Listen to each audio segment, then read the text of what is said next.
Good morning sa inyong lahat. Kami pala ang Family Chararat. Isang taon na dito sa Canada, lumalaban sa buhay para sa pangarap. Isang panibagong araw na naman na ginawa ng Diyos para sa ating lahat.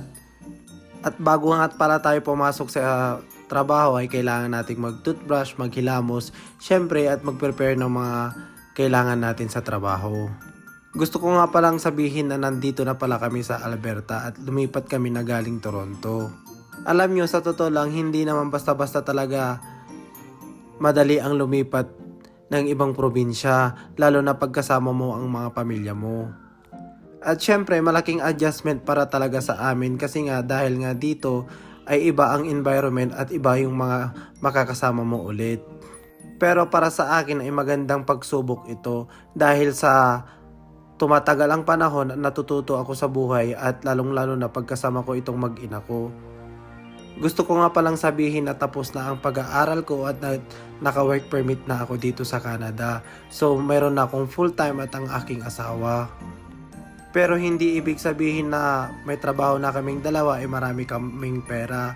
Hindi po totoo yan dahil sa dami-dami ng bills dito sa Canada. Dahil hindi lang dalawa ang babayaran mo dito monthly, kundi 3, 4 or 5. Kaya kailangan mo talaga magtipid at kailangan mag-budget talaga. Gusto ko nga palang magpasalamat sa lahat ng mga tumulong sa amin nang mag-ina ko nang papunta dito sa Alberta at lalong-lalo na nung nakahanap kami ng bahay. At sa mga nagbigay ng mga gamit namin, maraming salamat sa inyo. Dahil hindi biro ang paglipat ng probinsya dahil nga from the scratch ka talaga.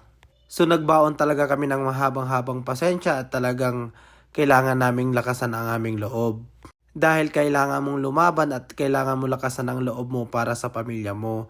Dahil hindi biro talaga ang mabuhay dito sa Canada, lalong-lalo na pag hindi ka pa permanent resident. Pero nung tumatagal na kami dito sa Canada, ay natututo na ako at nararamdaman ko na kung paano talaga mamuhay ng buong pamilya. Dahil marami nga nagsasabi na hindi rin talaga basta-basta bumuo ng pamilya dahil maraming sacrifices talaga na ilalaan.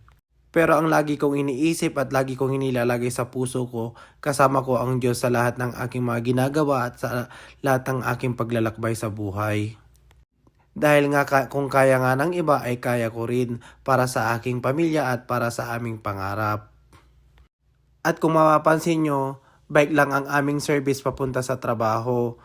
Kasi nga wala pa nga kaming kotse at mahirap ang transportation dito ng bus. Pero malaking ginhawa din yung bike namin na ginagamit kasi nga hindi na nga kami naglalakad at napapadali na ang papunta namin sa trabaho.